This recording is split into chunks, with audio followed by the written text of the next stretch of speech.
Welcome back to theCUBE's continuous coverage of AWS Storage Day. We're here in Seattle, home of the Mariners, home of the Seahawks, home of the Seattle Storm if you're a WNBA fan. You know, cloud migration, according to our surveys and this ETR data that we use, last year was #2 initiative for IT practitioners behind security. Welcome to this power panel on migration and transfer services, and I'm joined now by Mathews, who's the General Manager of AWS Transfer Family of Services. Sid Roy is the GM of the Snow family, and Randy Boutin is the General Manager of AWS Data Sync. Gents, welcome, good to see you. Thanks. Thank you. So Matt, you heard my narrative up front. Obviously it's top of mind for IT pros. What are you seeing in the marketplace? Yeah, Dave, certainly many customers are currently executing on data migration strategies to the cloud, and AWS has been a primary choice for cloud storage for 15 years, right? But we still see many customers that are evaluating how to do their cloud migration strategies, and they're looking for, understanding what services can help them with those migrations.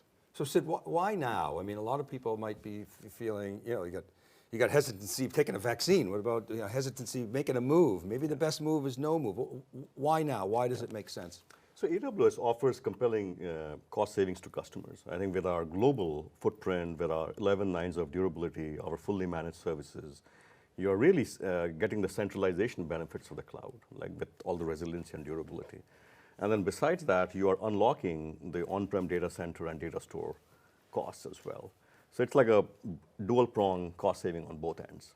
So follow up on that if I may. I mean, again, the data was very clear. Cloud migration, top priority for a lot of reasons, but at the same time, migration, as you know, it's almost like a dirty word sometimes in IT. So where do people even start? I mean, they got so much data to migrate. How can they even handle that? Yeah, I'd recommend customers look at their cool and cold data. Like if they look at their backups and archives and they have not been used for long, it doesn't make sense to kind of keep them on-prem. Look at how you can move those and migrate those first. And then slowly work your way up into like warm data and then hot data. Okay, great. So Randy, we know about the Snow family of products. Of course, everybody's familiar with that. But what about online data migration? What can you tell us there? What are customers thinking about? Sure, so as you know, for many, their journey to the cloud starts with data migration. Right. Right, so if you're starting that journey with an offline movement, you look to the Snow family of products. If you're looking for online, that's when you turn to Data Sync. Data Sync's an online data movement service. Data Sync makes it fast and easy to move your data into AWS. How do customers figure out which services to use? How do you advise them on that? Or is it sort of word of mouth, peer-to-peer? How do they figure that squint through that? Yeah, so it comes down to a combination of things. So first is the amount of available bandwidth that you have, the amount of data that you're looking to move, and the time frame you have in which to do that, right? So if you have a high-speed, say, gigabit network, you can move data very quickly using Data Sync. If you have a slower network, or perhaps you don't want to utilize your existing network for this purpose, then the Snow family of products makes a lot of sense. Call Sid. That's it, call Sid. That's Right, my there you answer, go. yeah, there you go. The old joke, right? CTAM, the Chevy Truck Access Method. You put it right on there and bring it over. How about, Matt, I wonder if we could talk maybe about some customer examples, any favorites that you see or ones that stand out in various industries? Yeah, so one of the things we're seeing is certainly getting your data to the cloud is important, but also customers want to migrate their applications to the cloud, and when they do that, the many applications still need ongoing data transfers from third parties, from partners and customers and whatnot. So great example of this is FINRA and their partnership with AWS. So FINRA is the single largest regulatory body for securities in the US, and they take in 135 billion market events per day, over 600,000 of their member brokers, registered brokers. So they use AWS Transfer Family, secure file transfers, to get that data in and aggregate it in S3 so they can analyze and really kind of understand that data so they can protect investors. So that's a great example. So it's not just seeding the cloud. That's right. Right, it's the ongoing population of it. How about, how do you guys see this shaping up the future? We all talk about storage silos. I see this as, the cloud is in some ways a silo buster. Okay, we've got all this data in the cloud now, but you're going to now apply machine learning, there are other tooling, so what's the North Star here?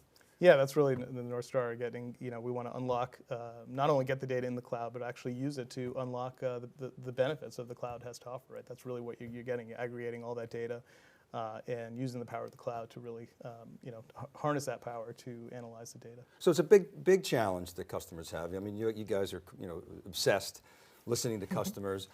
What kinds of things do you see in the future, Sid and Randy? Maybe Sid, you can start. I'll start with, I'll kind of dovetail on the example Matt used. I'll talk about a customer, Join, who moved 3.4 petabytes of data to the cloud. Join was a streaming service provider out of Germany. They had prohibitive on-prem costs. They saved $500K per year by moving to the cloud. And by moving to the cloud, they get much more out of the data by being able to fine-tune their content to local audiences and be more reactive and quicker reaction to business changes. So centralizing in the cloud has its benefits of access, flexibility, agility, and faster innovation and faster time to market. Anything you'd add, Randy? Yeah, sure. So we have a customer, Takara Bio. They're a biotech company.